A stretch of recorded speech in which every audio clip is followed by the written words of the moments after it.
then I saw how many some people, and this is for sure because even the Africans, they were saying that. You're the man.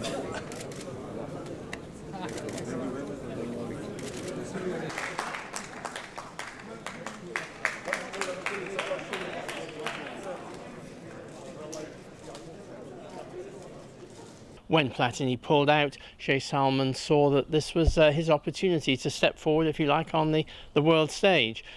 He believes he's got almost all of Asia behind him. He thinks he's got lots of votes in Africa, and he's very confident.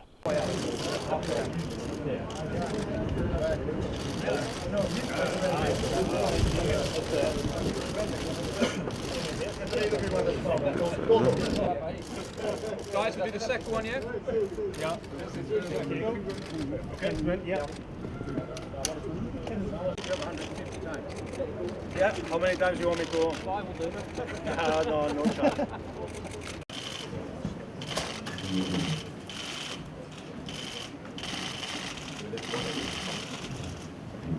I think it probably is a two-horse race between them for the top job. Initially, of course, there were suggestions that maybe they would cut a deal, so Salman would be the president and Infantino would be his general secretary. But I think once Infantino found that he was getting quite a lot of encouraging noises and support, he decided that no, that's not how it's going to be, and he's going to go all out for the presidency.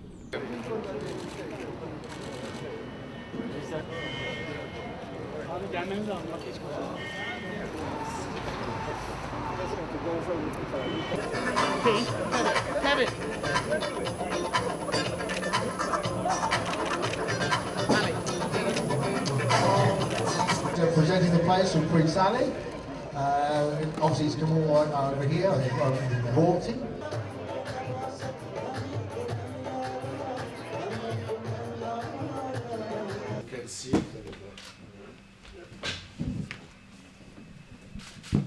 He is I suppose, the candidate who most people see as offering the greatest sort of moral strength, if you like, of all the candidates.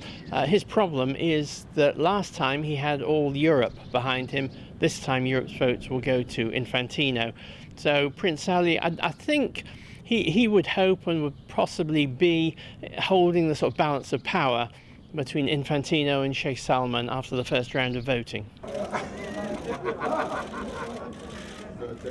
Got a red card here. So if I get a question, I am unhappy.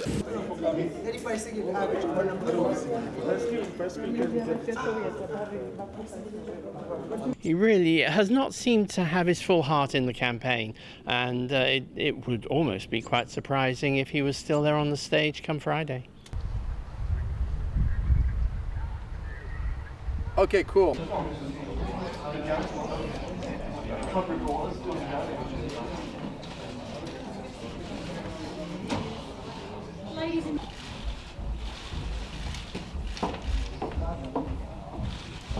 New FIFA Now Forum in January last year. Thank you, Emma.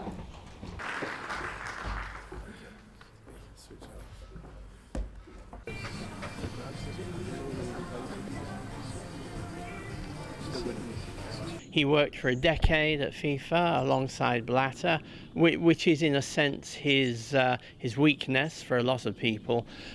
He has thought more deeply about the game than any of the other candidates put together. He's got a lot of very interesting arguments.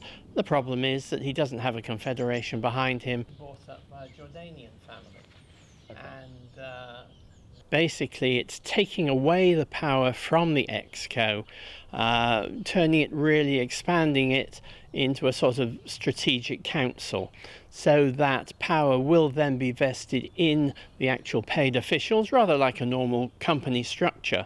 What this does mean is that in the future of FIFA going forward, the most important person very probably is not going to be the president, but is going to be the new chief executive officer. That's going to be a fascinating appointment.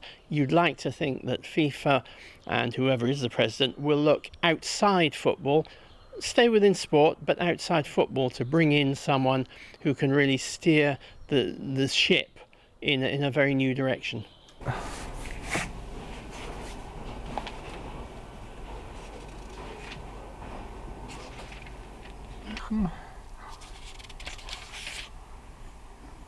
They have started to clean their house. There have been a lot of cases now by the ethics committee and by public prosecutors as well, but not each case is a case for a prosecutor because it needs a criminal law that must have been breached. But now FIFA is already in the middle of this process. Quite many officials have been kicked out. And so the main issue now is to bring in new people, to have the right structures in place. That's what shall be approved at the Congress on Friday. And then, above all, to change the culture. That is to educate officials all over the world, people working in football, how to behave for the future, what's the attitude nowadays, what are the expectations from the outside world.